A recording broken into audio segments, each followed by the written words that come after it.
Okay, well, welcome everybody. We are thrilled to start up our seminar series again. Just another example of the flexibility and the ability to adapt on the part of the CCOM and SMSOE. I have to, when I think about the letters, I have to go through that in my head. SMSOE crowd.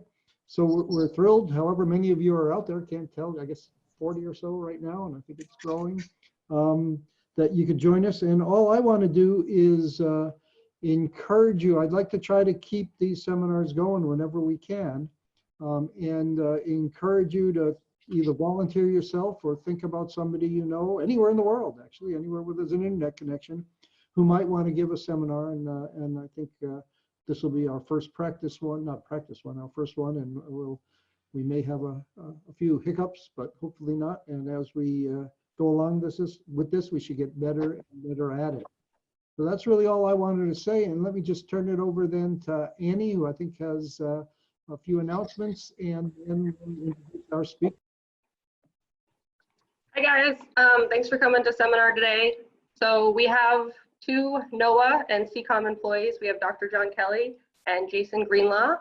And for questions, you can type your questions in the Q&A box, and then I'll read them aloud at the end, and the speakers can address them from there. Before we get started, Liz is going to say a few words about some current efforts by the Earth Science graduate students. Hi, everybody.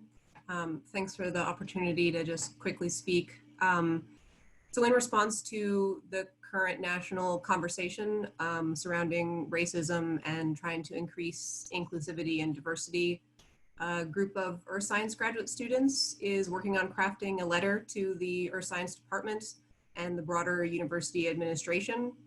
We're asking for a variety of actions to be taken, mostly at the departmental level, which include but aren't limited to diversity, equity, and inclusivity statement on the website and in the student handbook, committing to having students and faculty participate in social justice training, and then also committing to bring in a more diverse range of invited speakers for seminars.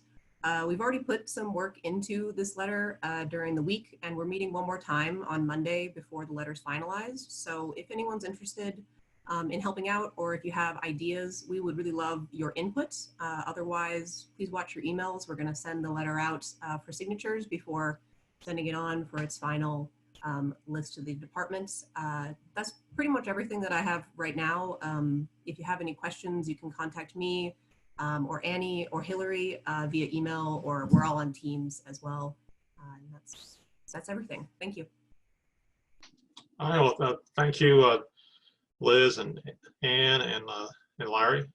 So we thank you for giving us this opportunity to give a seminar on the work that our team is doing for NOAA, and probably of great interest, I would think, to CCOM. So you might remember last August, Jason and I gave a presentation at the NOAA Precision Navigation Workshop held at CCOM that described our plans to build a data dissemination system for distributing NOAA data sets that would enable precision navigation in U.S. waters and seaports. So this afternoon, Jason and I will give you a briefing on a prototype of that data dissemination system that we have developed and deployed on a public cloud during the last 10 months.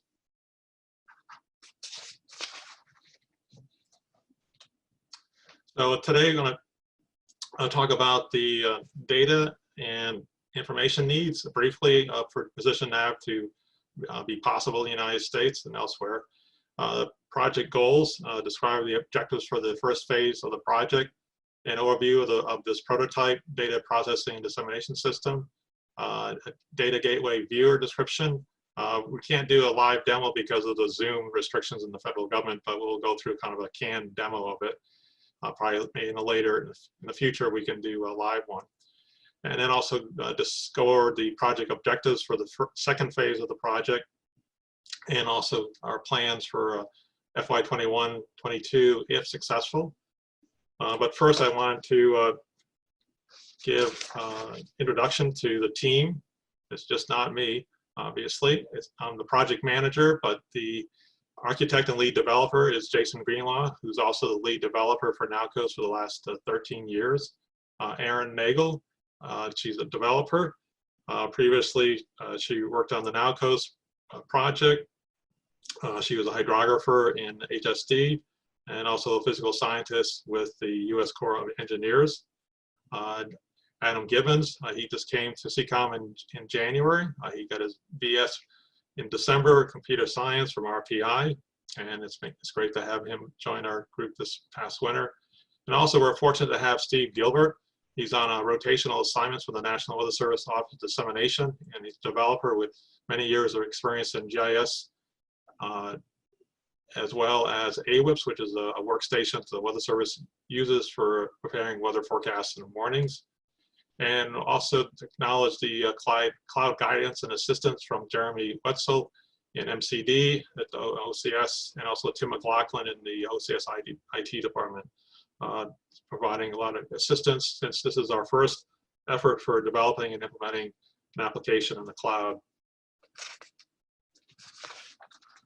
So I get this question asked often, what is precision marine navigation? And this is what I use as a working definition.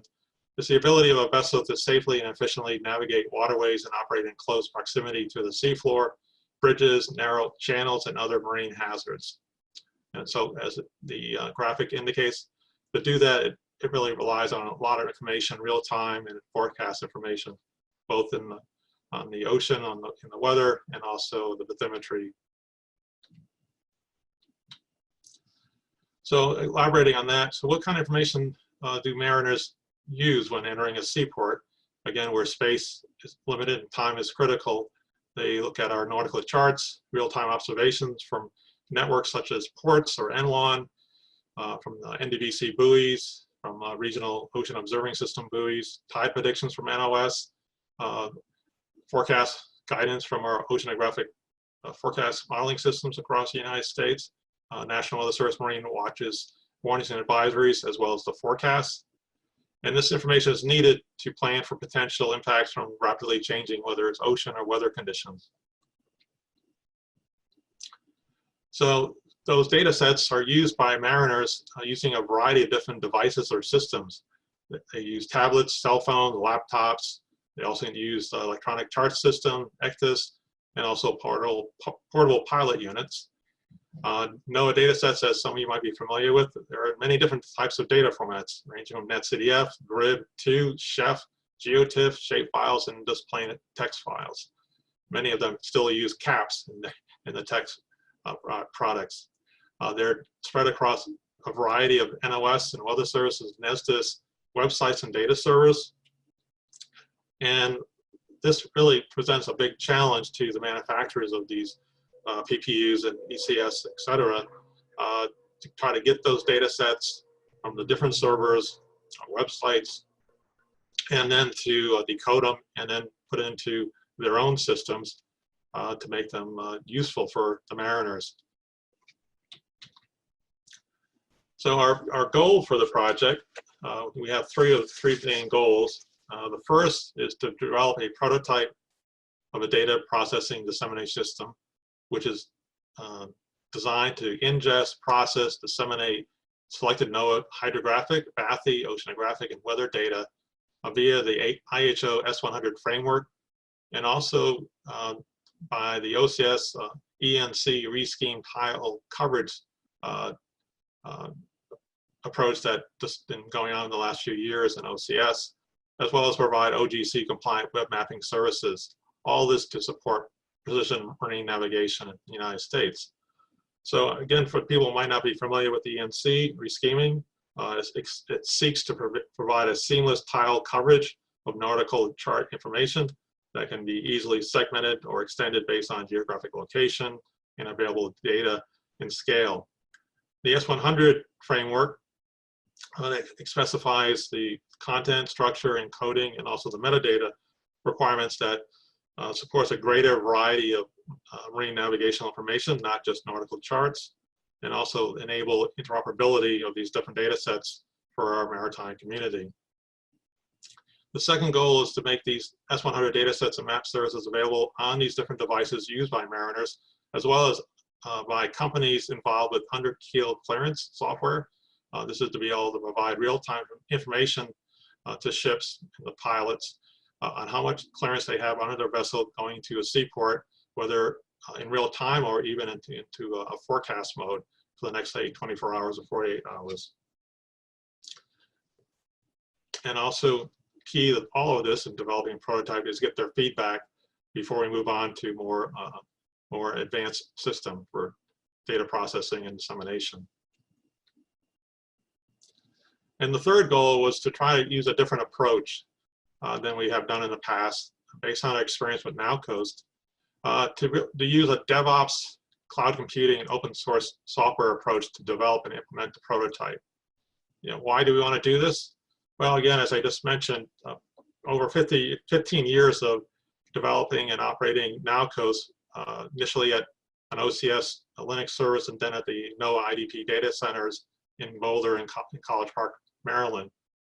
And also the President's Federal Cloud Smart Strategy in 2017, which is really an update to a cloud first strategy from the previous administration, which the goal is to accelerate the agency adoption of cloud-based solutions and provide practical guidance to the agencies to really take advantage of the cloud computing potential. Also, DOC has plans for beginning to modernize and consolidate IT to maximize secure use of commercial cloud computing. And then NOAA Cloud Strategy, which stated, still in draft form, but the desired end state of all NOAA IT services to host in a multi-tenant commercial cloud computing environment, unless there's a really good reason not to do that. And then also a variety of NOAA advisory boards that recommend NOAA focus on supporting open source software libraries and promote cross-domain cloud-based communities of practice. So probably many of you are familiar with the terminology, but this, for those who are not, I'll just go through some of this. DevOps, it's usually considered a set of cultural philosophies, practices, and tools that combine software development and IT operations, which aims to shorten the system development lifecycle, improve quality, reduce costs and risks, and continuously update and deliver new incremental changes to users in response to feedback. Cloud computing is used of remote configurable computing resources, networks, servers, storage, applications, and services that can be rapidly provisioned, used, and then released or taken down if not needed, which has the potential to reduce costs on purchasing and maintaining equipment, to be able to provide scalability and redundancy, and use cloud services and cloud native tools that really enable this DevOps style workflow, which makes development, testing, and maintenance more efficient. And then thirdly is the open source software. This is software such as Postgres and GeoServer and Docker that distributed under a license, which allows for viewing, modification, and use of source code by people who access it. The aim is to reduce costs, avoid vendor lock-in, and increase flexibility for developers. It fosters a community of developers around code with increases and improved bug fixes, testing, documentation, and feature requests, and really to improve the overall quality. And probably many of you already use open source software. The goal of the three-prong approach here is to better respond to changing needs of the users and partners in a timely manner, while at the same time reducing the costs and risks. So our management in the OCS gave us the goal by March 31st of this year to have a functional prototype running on AWS, having the ability to generate S-111, HDF5 on the ENC. This is the rescheme band 4 tiles for 12 NOS operational forecast modeling systems. So their forecast guidance of water currents, and those models are run 4 times per day on the supercomputer run by NOAA down in 2 parts of the United States. To post these latest OFS S-111 files to a storage area, and also provide samples of OFS output optimized for web mapping services. And on the right, there is a diagram of our Chesapeake Bay operational forecast system with a different band for tiles. And so we're essentially producing the output, encoding the output onto those different tiles from the original output from the forecast models by at a 500 meter spatial resolution. The second objective for this phase 1 was to have a map viewer for users to discover, visualize, and download the S-111 forecast guidance. This is not how a mariner would be accessing it. They would be having scripts automated to do machine-to-machine acquisition of the files from the AWS. But this is a good way for them to check what they're doing. It's independent source of the files, and also it allows us to tell the story to NOS management of what we're doing and our plans for the future in providing different NOAA products to our customers. And right now it's restricted to the NOS IP address range. So this is a high-level schematic of the prototype on AWS, and it's composed of several loosely coupled subsystems. All these subsystems are for the purpose of acquisition, processing, and dissemination, and they use a combination of open source software and cloud-native tools and services, like I mentioned on a previous slide. On the slide, I've indicated in blue what we're actually able to do at the present time. And I might ask, what do you mean by loosely coupled subsystems? Well, it means that they're individual components that can be supported and upgraded independently, providing the flexibility as new technologies evolve and new user demands require us to use something different. So they're coupled, but they're not completely dependent on each other. We can make changes in a timely manner. And this, again, is another approach that helps in the whole DevOps mindset, that we can rapidly change based on the needs of the users as well as technology. So again, the blue indicates what we can do by doing right now in terms of data flow. So I'm just going to walk you through this, and then Jason will also mention more details for those people who are really interested in what's going on behind the scenes on the cloud. So on the left is the data sources. So we have two data sources. One is NOAA Big Data, which you might have heard about, an initiative in NOAA to provide more public access, easier access to NOAA's open data via commercial or public cloud platforms through partnerships with the major cloud providers such as Amazon, Microsoft, and Google. And so they have made many different data sets available, and has been a tremendous response by customers of getting our NOAA data sets from the cloud providers, and at no cost to NOAA. So we have, again, those two sources for the OFS output. Some are on the big data S3, they call it S3 bucket, which is a storage area. And the one below that is just on co-op's thread servers. And this is for some legacy forecast modeling systems. So we're able to grab those data sets, process them either via the data acquisition subsystem or the S-100 data processing subsystem, excuse me.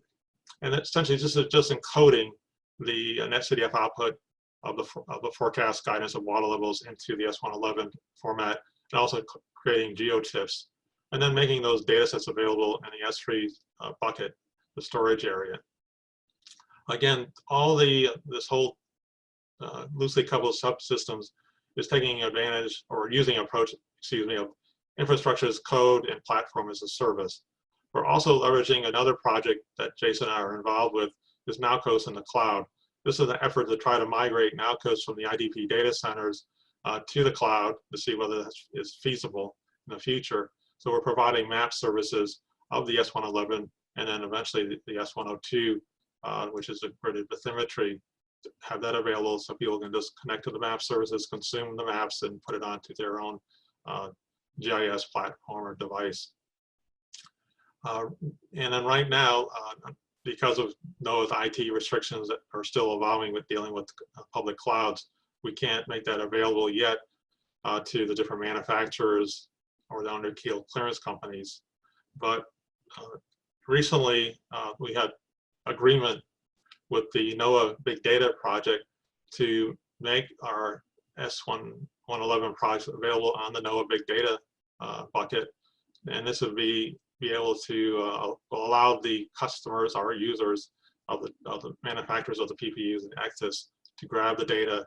And so we avoid that whole IT security issue at the present time. In the future, this NOAA Big Data bucket is not operationally supported 24/7. So eventually we would have to use our own bucket that would have to be, again, maintained 24/7. So that's kind of the higher level view, but I'd like to have Jason give you some more details about what's going on the cloud to make this happen, this data processing and dissemination system. So Jason. Sure, thanks, John. So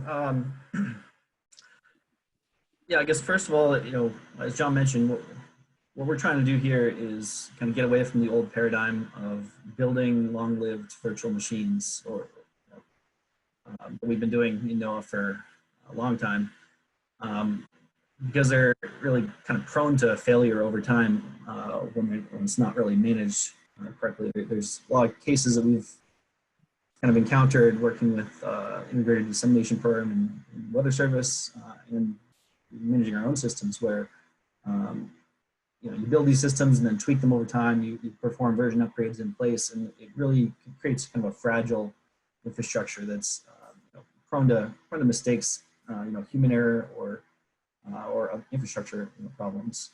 And so what we're really trying to do, as part of this cloud migration, a lot of people just do kind of lift and shift,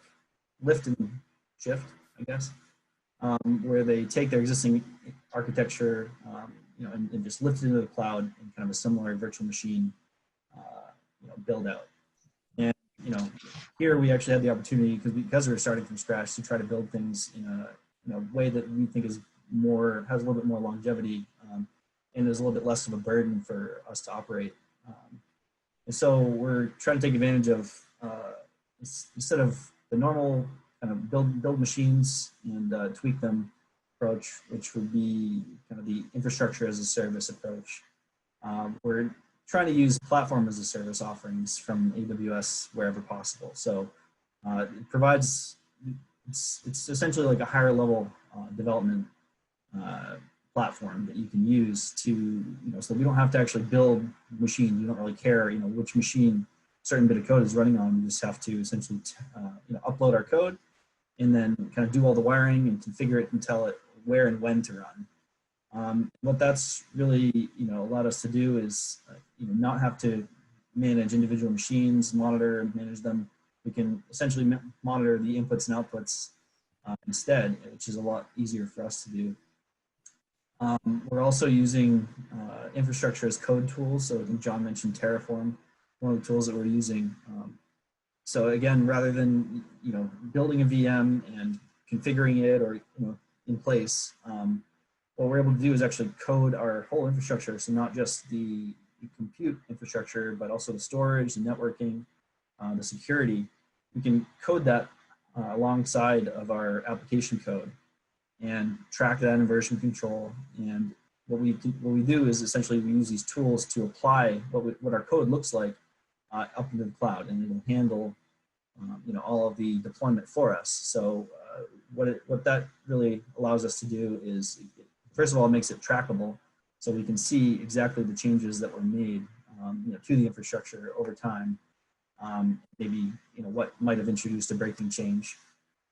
It also is going to allow us to, I think, be more accountable for IT security and make it easier for us to integrate and support NOAA IT security practices, because it'll allow them essentially to go in and, instead of just scanning the infrastructure, which is of course still an important component, they'll be able to actually go into our code and look and see what our AWS networking configuration looks like, and where potential security hole might be, and then we can collaborate with them a little bit easier on how to change that.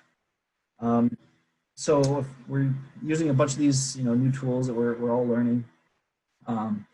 For our data processing pipeline, as John mentioned, we're getting it from a couple different sources. Thankfully, the NOAA Big Data project is kind of maturing at a time that's convenient for us, because we're able to use that as a data input as well as a data output. And we're essentially keying off of their file arrival events instead of like, I guess in a couple cases we are actually going out and pulling data from existing NOAA servers, but for the most part we're trying to use data that's already on the cloud as part of this big data project, and that allows us to use an event-based processing workflow so that we can really reduce the latency involved, as well as try to be as efficient as we can with the compute infrastructure that we have. So we're using AWS Lambda for most of our data processing. So essentially, as soon as a new file shows up in the big data project bucket, we're able to key off that event and automatically trigger our data processing pipeline to do all this data conversion and spit it out the other end in a fully optimized format. So currently we're doing, as John mentioned, the S-100, which is what we're starting with, which is the surface currents format. So we're taking those 3D operational forecast systems that NOAA is producing, and doing all the kind of complex transformations, vertical, horizontal transformations, conversions, interpolation, and get it into an output that's ready to use and ready to consume by the mariners. So that's really, I think, been successful for us so far. There are some limitations there, but we're trying to work around those. We're also using, a lot of you might know Docker, which is a container platform. So kind of similar to how with Lambda, for example, we can upload our code and just tell it to run based on this event. But that doesn't work for every single application. So in order to host our map services, for example, we're using Docker containers that are running inside of a Kubernetes cluster. And what that does is we can essentially create an image, a system image of what we want our application component to do. So in this case, our GeoServer web mapping service infrastructure. And we can tell that to run inside of a cluster and have it automatically monitor, self-heal, so that if for some reason one of those containers crashes, it'll automatically restart and make sure that there's always a certain number running. You can also scale up and down with traffic as external facing traffic increases or decreases. And that, again, we're using that platform as a service offering because AWS provides Kubernetes as a service. We have to really do minimal tweaking to that underlying infrastructure, and we can again code it alongside of our code using infrastructure as code tools. So what all this really has allowed us to do is be a lot more agile in the way that we're approaching development of the system, and each one of our developers can actually perform a full system deployment from the ground up in order to develop and test their own changes, so we can have multiple deployments running simultaneously, doing all this, so we can have end-to-end testing as we're each working on our own parts of the system without conflicting with each other. What also allows us to do is when we want to perform a version upgrade, we can essentially stand up an entirely new infrastructure and then redirect public traffic over to that, and then tear down the old one. And rather than kind of the old school way of going in and applying an upgrade in place, which again is prone to failure or just human error, we can fully spin up a whole new infrastructure, test it, validate it, and then slowly transition to that new version. And it really just reduces a lot of risk there.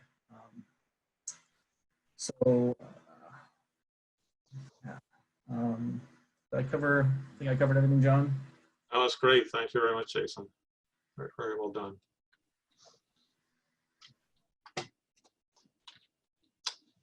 All right, so the next thing we wanted to talk about is, as I mentioned earlier, we also developed a map viewer. We call it the Precision Nav Data Gateway. And it's a web mapping application to make it easy for users to discover and visualize and download data sets from the NOAA S-100 product suite as it grows. Again, this is not how the manufacturers of the PPUs and ECS will get our different S-100 products, but it's an easy way for them to check what they're doing in terms of what they're getting, what they think they're getting, and also to tell the story across NOAA, to get others to participate in making their data sets. For example, weather service, marine warnings and watches, make that available in the S41X standard. And also just to tell upper management what we're doing in NOS and across NOAA to try to improve marine navigation services.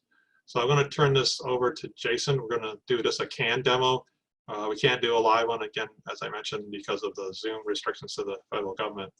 So I'm going to stop sharing and let Jason take over.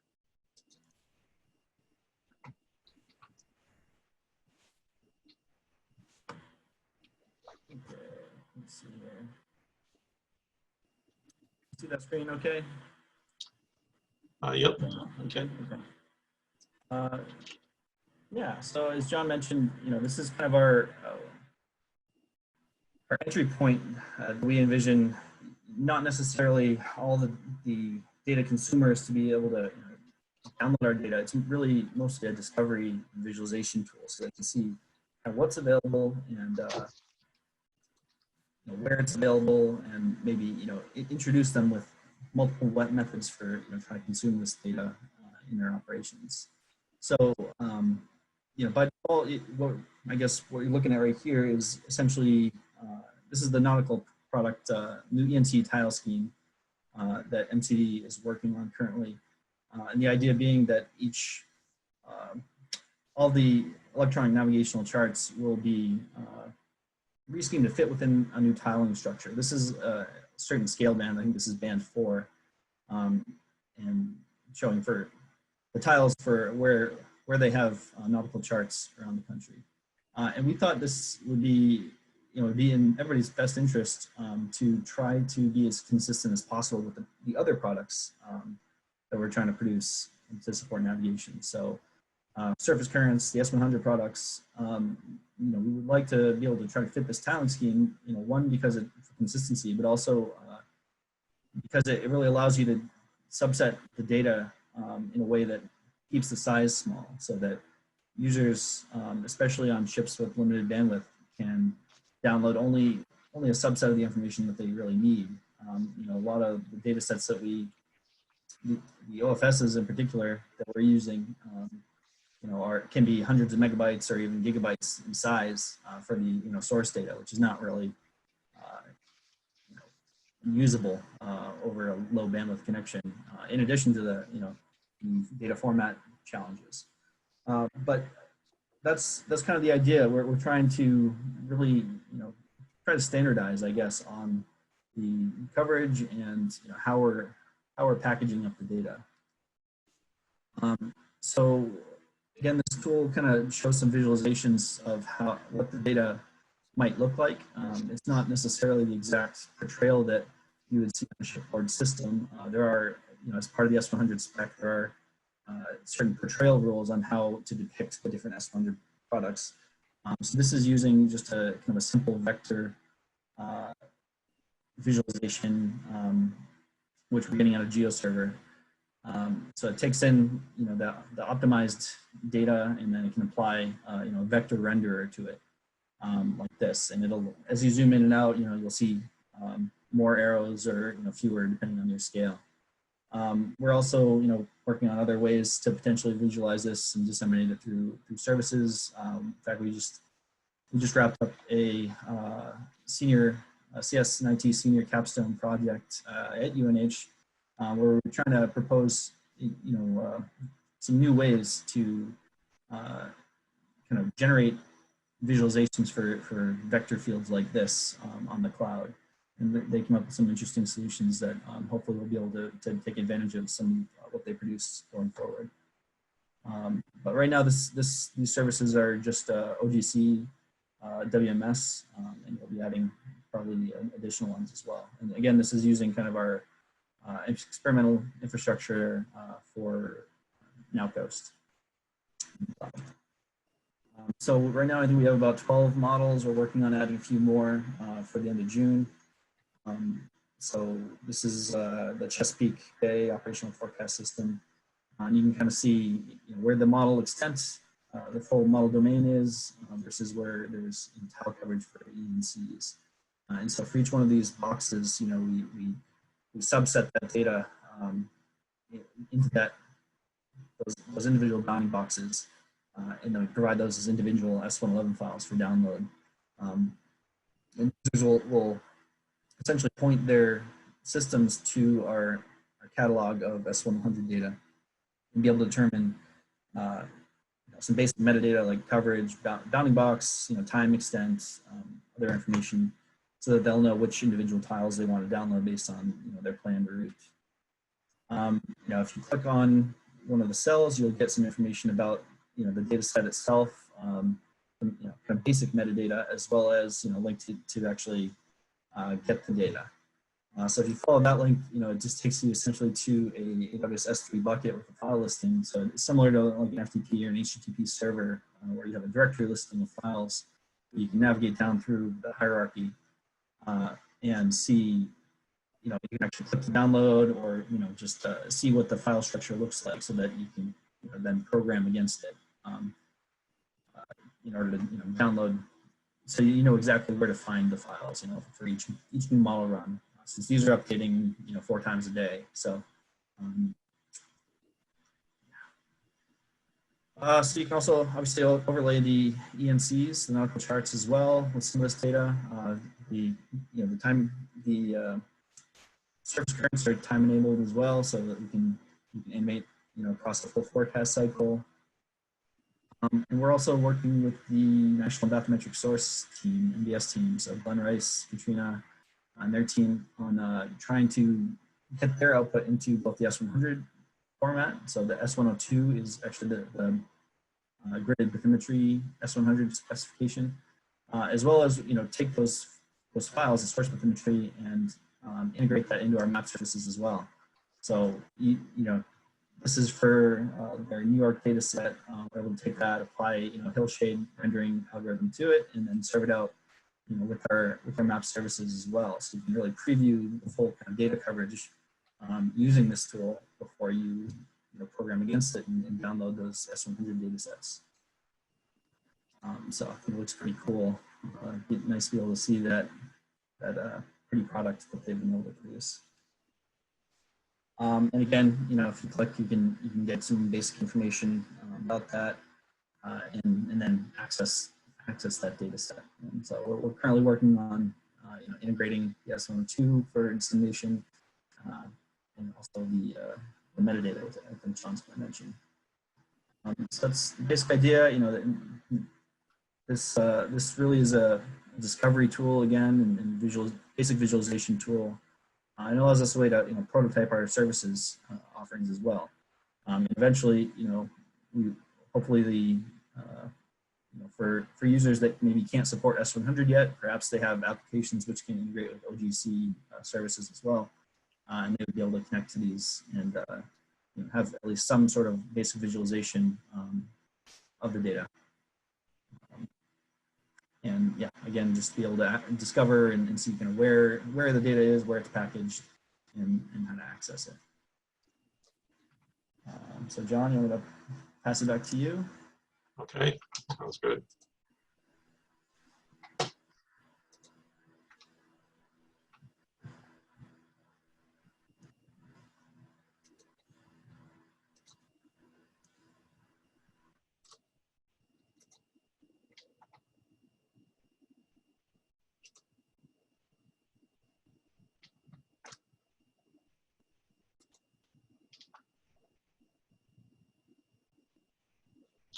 Did you, I got a problem trying to show my screen here. You want me to share the slides and you can? Yeah, let me just do that. I'm not sure why I'm not able to do that. So yeah, I'll just let you know when to. Yep.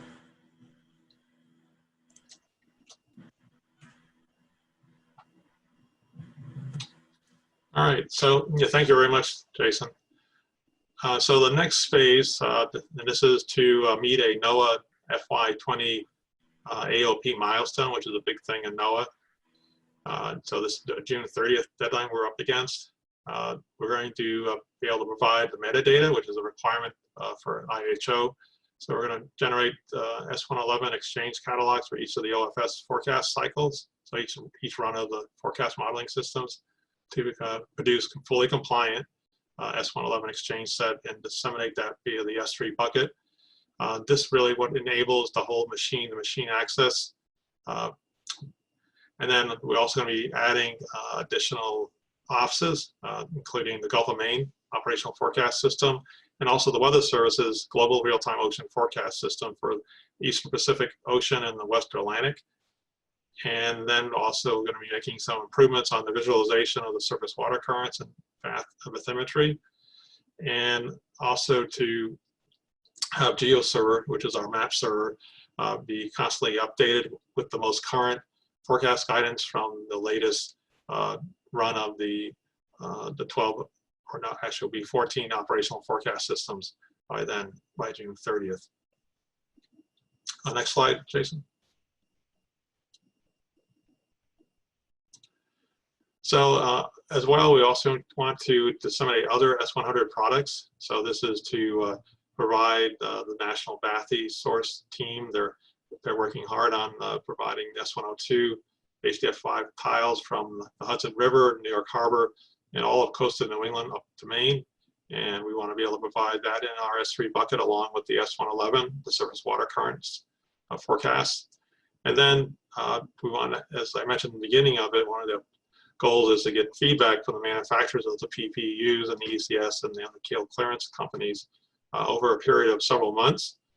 So we need to provide access to the S3 bucket and also the gateway viewer for the manufacturers to get the data and also use the gateway viewer as a check. So right now, as I mentioned a few slides ago, we did get agreement with the NOAA Big Data project to make our S-100 data sets available, but we still got to work on how do we let them see our gateway viewer and use that. But it's been a big step forward that we can use big data S3 bucket, like Jason mentioned, for both the input as well as disseminating our S-100 product suite. Next slide.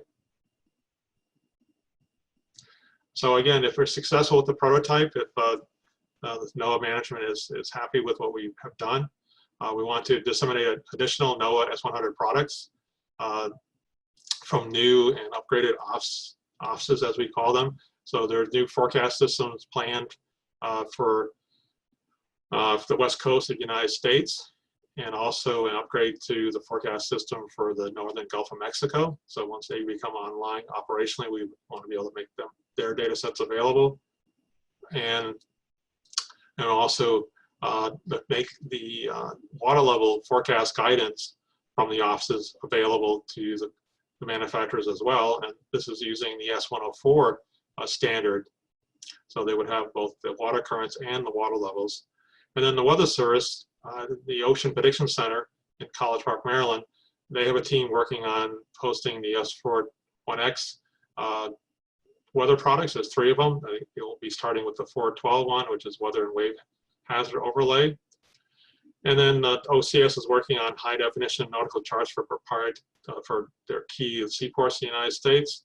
And then another group in OCS is working along with us to stand up a marine navigation.noaa.gov site. This is something Captain Rick Brennan had the vision of having this available in NOAA, one place to get all the different marine navigational products, whether they're NOS or Weather Service or Nestis or whatever parts of NOAA produces them, to make it easier for mariners to find this information, both recreational and commercial mariners. So they're hopefully have a version 1 sometime in late FY21. Next slide, Jason. So this is in summary, a prototype data processing and dissemination system has been developed and implemented on the AWS cloud, which ingests and processes and disseminates surface water currents forecast guidance out to 48, or in some cases 120 hours in the Great Lakes from the 12 NOS offices using the ENC rescheme band 4 tiles and according to the S-111 standards. For June 30th, again, we have the AOP that we're trying to meet. We'll have additional S-100 S-102 high resolution bathymetry for New England waters and New York Harbor, metadata to go along with the different S-100 products for the manufacturers to use to discover the data sets and be able to grab the latest forecasts or S-102 bathymetry files. Have the map services providing live maps of the most recent runs of our forecast modeling systems. And again, the key is to get all these data sets available to the manufacturers to test on their systems, and also for the MBKL clearance companies to use and test in their workflow, in their data flows, and get their feedback. And so we're planning to do that during the summer months. And the program manager, Julia Powell, is the Precision Nav program manager now. She's planning a workshop in late September, early October with the manufacturers to get their feedback of our different data sets and how we're delivering them, and hopefully make improvements, make it easier for them to use NOAA's products to enable precision marine navigation in United States waters. So I thank you all for attending today, and if you have questions, like it sounds like Ann or Liz will be able to read those to us. So thanks again, and thanks again to my team of Jason and Adam and Aaron and Steve for making this possible, this dissemination system. Thank you, John and Jason. That was great. We do have a few questions. I'll just read them in order. The first is from Guy Knoll. He asks, why not use NOAA GeoPortal, aka ArcGIS Online, for public dissemination? Well, that's a good question. I'm not sure if I'm the right person to answer it. I don't know if Julia Powell is on the line, but I guess we want to try to make sure we, not favoring any particular company. I guess that might be one reason. But we also wanted to have eventually an S3 bucket, an area that is operationally supported 24/7. So just like NowCoast, we put that in a NOAA 24/7 facility to ensure that we had 99% uptime for our customers during critical weather or disasters. The same thing, we have to make sure we have it available for our navigational users. At some point, they're going to rely on our information 24/7, and we have to have a place that will have that high reliability, and NOAA has to take responsibility for doing that. The next question is from Lindsay G. Is it the intention to include data from other NOAA systems like ports so that it can be more easily integrated into PPU, et cetera? Yeah, eventually. We just started off with the S111 and the S104, but the S104 standard also supports point data and observations. So eventually we can encode the real-time observations from the NLAW and the co-ops ports network, and also any other network, say Weather Service, and make that data available in the S104 format and get that to the manufacturers too. So the S100 product suite is a variety of different standards for different data sets, weather, ocean, hydrographic, bathy, and so it will grow as those different data sets, those different standards are agreed upon within the different IHO working committees, and then also as NOAA adopts those standards and have the capability to create them. We hope in the future other federal agencies will participate. For example, the U.S. Corps of Engineers, that they also will make their data sets available in the S100 standards.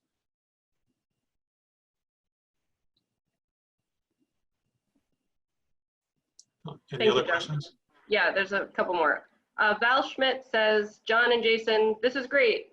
And then he asks, what software are you using for reading and writing S100 family data?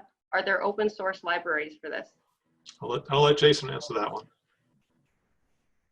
So I guess the short answer is we're writing the software to do that, and we do have actually a project out on GitHub right now called S100 Pi, which we're currently working.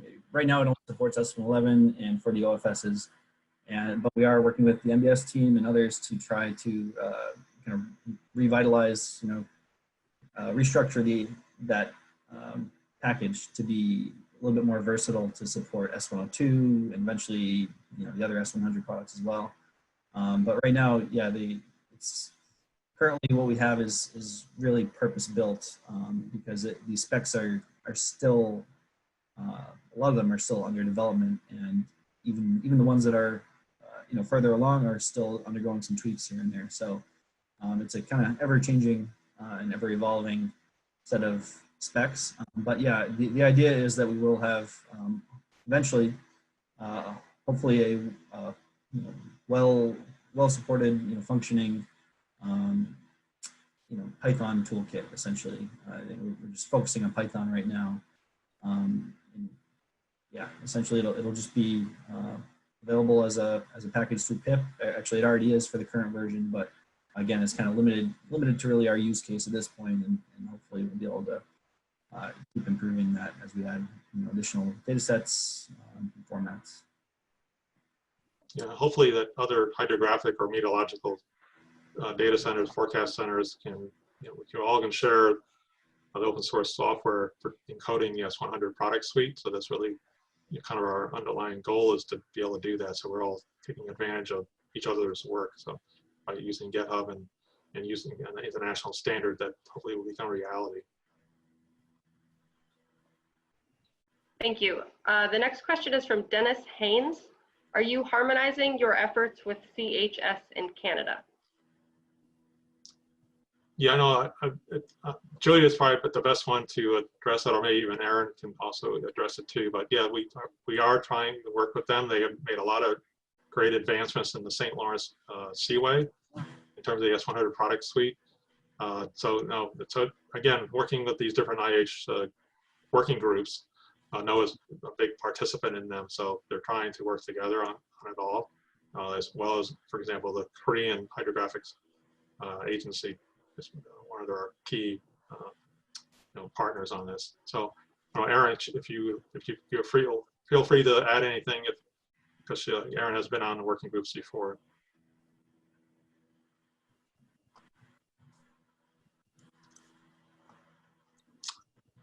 I don't know if Aaron is able to participate. Okay. But yeah, we're trying to work all the different agents, all the different countries, all the different hydrographic or meteorological organizations. If you guys would like Erin to chime in, I'm happy to add her to the conversation. Also, don't want to put her on the spot, though. Yeah. All right. Well, we won't put her on the spot then. All right. Any other questions, Ian? Yep. We got a couple more. This one's from Colin Ware. He's asking, would it be possible to have high resolution tiles for S-111 tiles showing OFS model output in narrower channels? Yeah, that's something we would like to try to do. Right now, we're just focused on kind of processing all the NOS offices and trying just to pick a resolution at 500 meters, in some cases less than 300 meters. But ideally, that we would like to do that because the models have higher resolutions in shipping channels, for example, or some of the rivers and tributaries up into the seaports. So it's something that we want to do in the future, but this is where we just started off going with the tile 4 and a resolution of about 500 meters. But that's ideally because we spent a lot of time and effort in verifying these forecast systems for providing high resolution in shipping channels. So we definitely want to do that in the future and try to be, really be true to the native resolution of these forecast models. And to clarify, right now we are producing regular grid products at a specified resolution, but yet the S-111 spec does support irregular grids as well, so we could potentially output it at the native model resolution. There's of course pluses and minuses to outputting every single point from the underlying model. I think ideally we'd be able to do multi-resolution grids, kind of similar to how you can structure a bag where you have higher resolution in certain areas and lower resolution in others. But. The next question is from Eric Fisher. He's asking, what is the biggest impediment to full implementation and industry acceptance? How can industry, survey, and navigation support these efforts? yes, in the immediate future, if they can, volunteer or be a beta tester for our initial S-100 product suite, they should hopefully be available by after June 30th. So if they can contact myself or Julia at those email addresses and be a participant to help us and to give us a feedback and let us know what we're doing right and wrong, and also to express your support to our management. Okay, the last question I think is from Tom Weber. He has his hand up, so I'm going to allow him to talk. And if that's not true, Tom, just say so.